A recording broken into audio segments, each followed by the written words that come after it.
Assalamualaikum warahmatullahi wabarakatuh. Halo sahabat, ketemu lagi dengan saya Aceng Lutfi.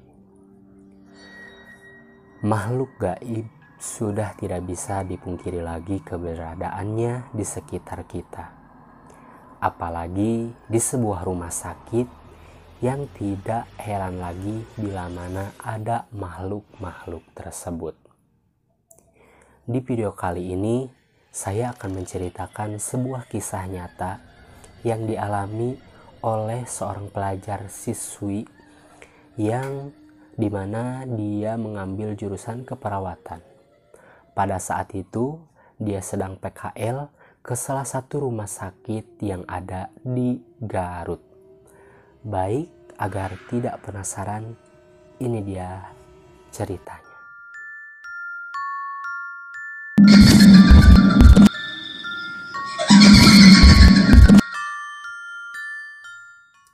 Nah, jadi cerita ini dialami oleh seorang pelajar yang mengambil jurusan keperawatan. Kebetulan pada saat PKL, pada saat praktek kerja lapangan, dia mendapatkan shift malam, yang dimana dia bertugas dari jam 9 malam sampai pagi.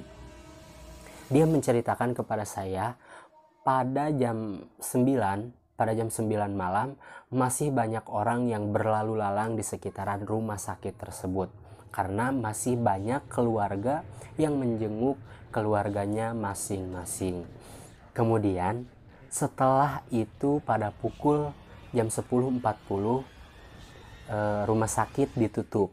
Sudah tidak ada lagi keluarga yang menjenguk orang-orang yang sakit keluarganya masing-masing. Otomatis di rumah sakitnya sepi dong. Nah, si Dewi ini bertugas bersama 3 orang teman lainnya. 1 orang laki-laki dan 2 lainnya adalah perempuan. Dan pada pukul 23.30 atau sekitaran setengah 12 mereka mulai ngantuk nih. Nah, kemudian akhirnya si Dewi ini berbicara mengambil kesempatan untuk bergantian tidur karena pastilah mereka ngantuk.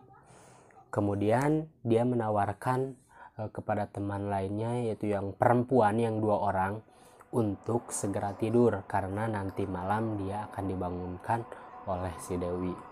Nah, kemudian setelah itu si Dewi ini bertemu dengan salah satu senior perawat yang sudah menetap di sana, dan dia pun bilang kepada si Dewi, "Neng, kalau mau tidur aja, nanti kalau ada apa-apa dibangunin."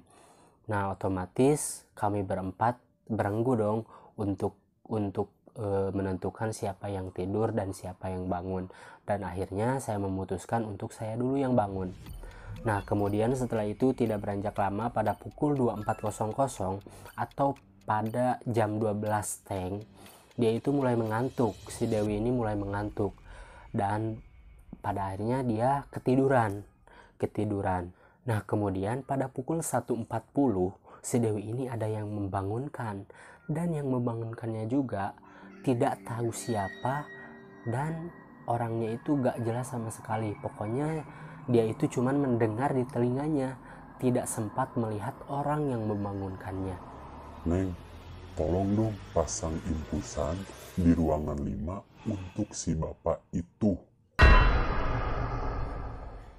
Nah, si Dewi ini refleks dong untuk bergegas memasang infusan untuk si bapak yang habis infusannya.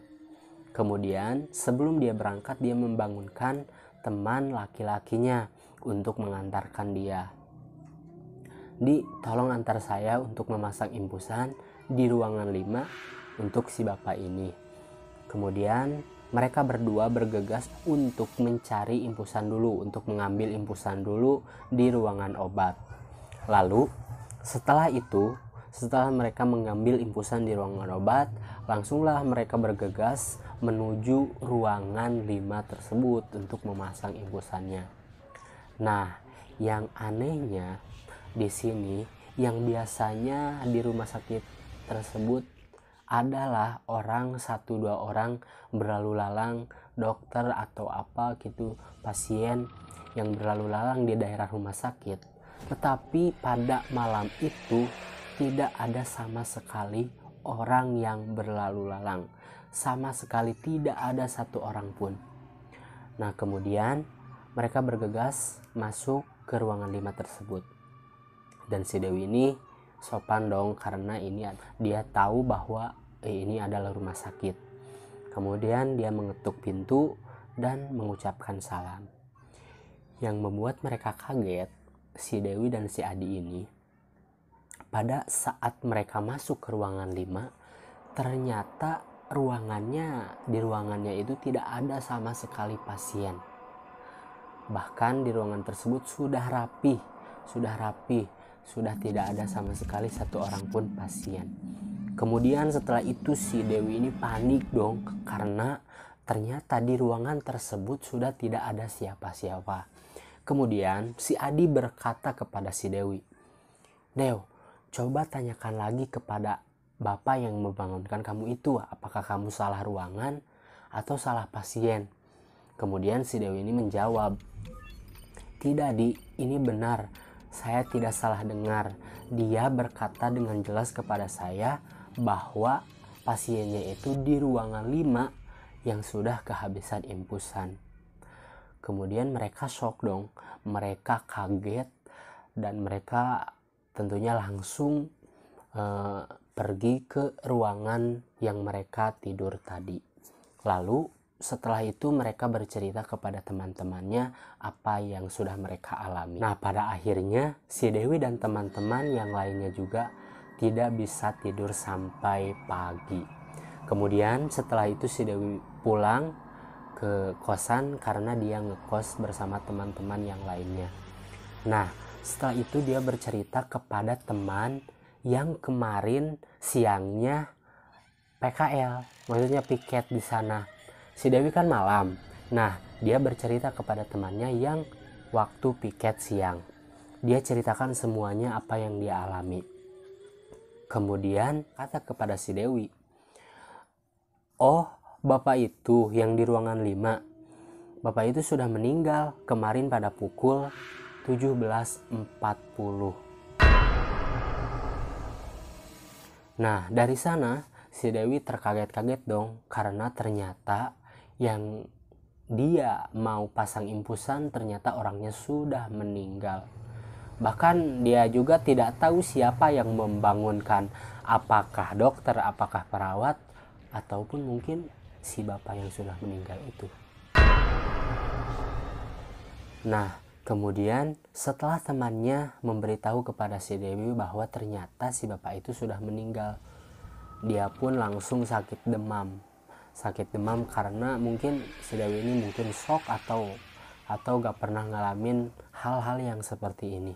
Nah, sahabat, itulah dia sebuah cerita yang dialami oleh seorang pelajar yang mengambil jurusan keperawatan. Gimana nih kalian yang mau mengambil jurusan keperawatan setelah mendengar cerita ini?